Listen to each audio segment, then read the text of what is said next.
5 most comfortable sneakers in my rotation or my comfort era 5 sneaker picks. So first and foremost, this is the New Balance 1080 Fresh Foam. I think this is version 14.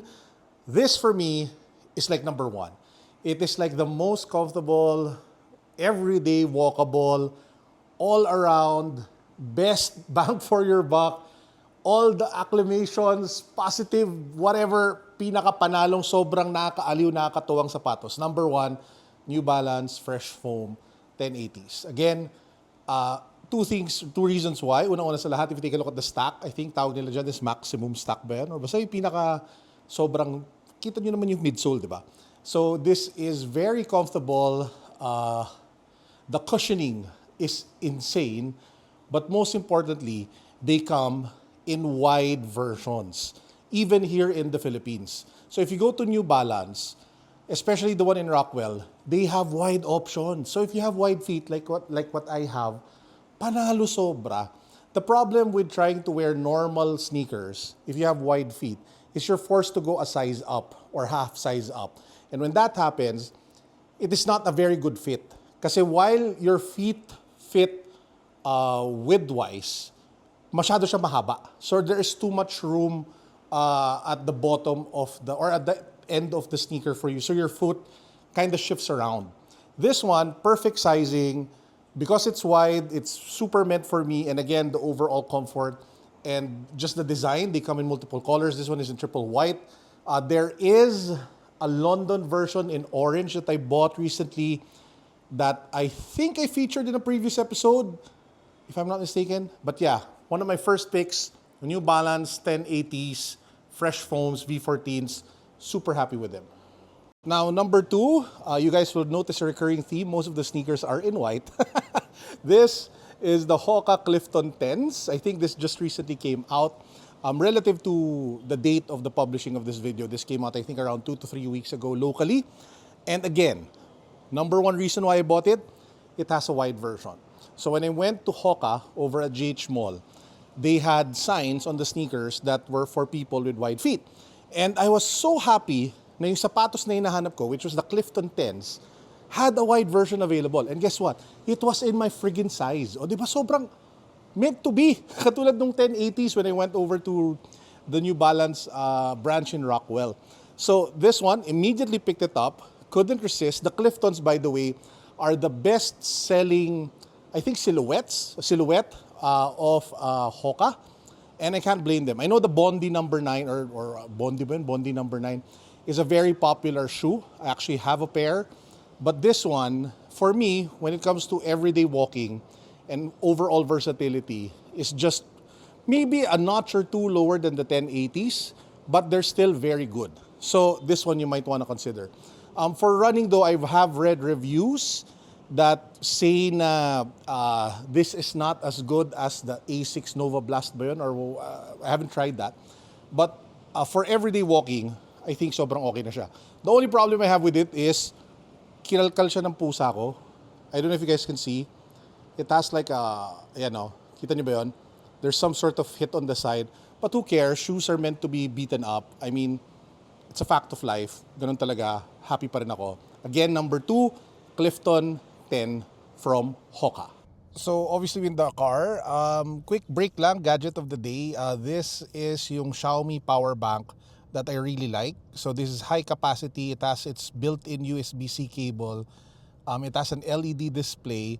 And usually yung mga power bank na ganito that can charge really fast and can even charge your laptops sell for over 4,000, 5,000, 6,000 pesos.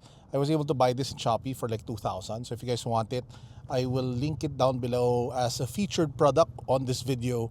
Just check it out. Highly recommend it. One of the best power banks that you can get today, all around, laptop, smartphone, whatever gadget. The third sneaker in our list is the Cloud Runner 2 from On. So I've tried several silhouettes of the sneakers from On, from the Cloud Monster to the Cloud Tilt, and several others. And I think the very best model, at least for my feet, are the Cloud Runner 2s. Again, they are more of a stability, I guess, wide feet friendly kind of sneaker. So they just fit what I need more.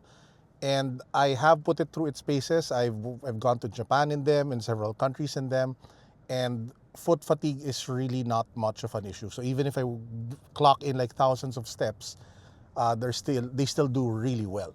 And that's the reason why among all the offerings of Cloud, that is the silhouette. The Cloud Runner 2 is the one that I go to the most. But again, like what I mentioned about sneakers specifically being for wide feet people, I have to go a size up. So I'm naturally a size 12, so I have to go to size 13 if ever I want to get a pair, if it's not like a wide feet variant. So there is some room at the very top, which can be annoying at some times, but overall it's still a very good experience. So I highly recommend that you guys check it out. Number 4 is the Adidas Ultraboost. When it comes to just everyday walking and casual wear, there are a lot of Ultraboosts to pick from. My default has always been the Ultraboost OG 1.0. I just feel like that when it comes to versatility, casual wear, everyday walking, travel, the 1.0 has always been the best. You can wear it several ways. You can leave the shoelaces kind of loose. You can lock it in if you really want that fastened, like for running and all that. But overall, in terms of value, especially since you can get a lot of 1.0s for like half the price if you go to outlets, I just feel like it has so much value. Sobrang sulit siya compared to a lot of other sneakers today. So for example, if you want to buy like the On sneakers that I'm talking about, they retail for around, I think mga 8, 9. Resale is around 10.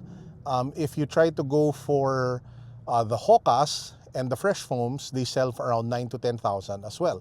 So si Ultra Boost can be bought for like less than 5,000 if you go get them at an outlet or if you hit it at a sale. So in terms of comfort to peso value, parang siya yung pinakamataas if you get it nga at that discounted price. And that's why I think every most comfortable list should really have the Ultra Boost. Now, quick note before we get to number 5, all of the sneakers that I'm talking about today are really just limited to what I have in my collection. Obviously, there are other sneakers that should make this list, but wala ako so I can't speak to them. Wala akong experience in trying them out. Wala akong Vomero 18, wala pa ako yung mga ibang Hoka na I'm sure a lot of you are super fans of. So yung mga sneakers na hindi ko masama kasi wala ako di ba? So ayaw naman natin i-fake. So doon lang tayo sa what I have. And if you guys have recommendations of sneakers that are not in this list, then you can definitely comment down below on what your recos are. Para yung mga tao na nanonood today na naghahanap pa ng options or alternatives to the ones that I present, they can check out your recommendations as well. My 5th and last and probably the most not popular is yung Allbirds. 3-dasher yata yung model na to. So I've always been a fan of Allbirds ever since I discovered them several years ago. And it's just a sneaker that I feel like is one of the more comfortable options in the market today.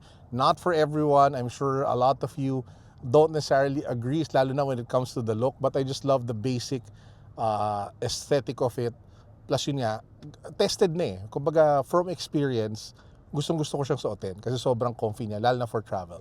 So yeah, those are like the 5, I guess, sneakers that I feel like are my picks and my favorites for the comfort era, kuno.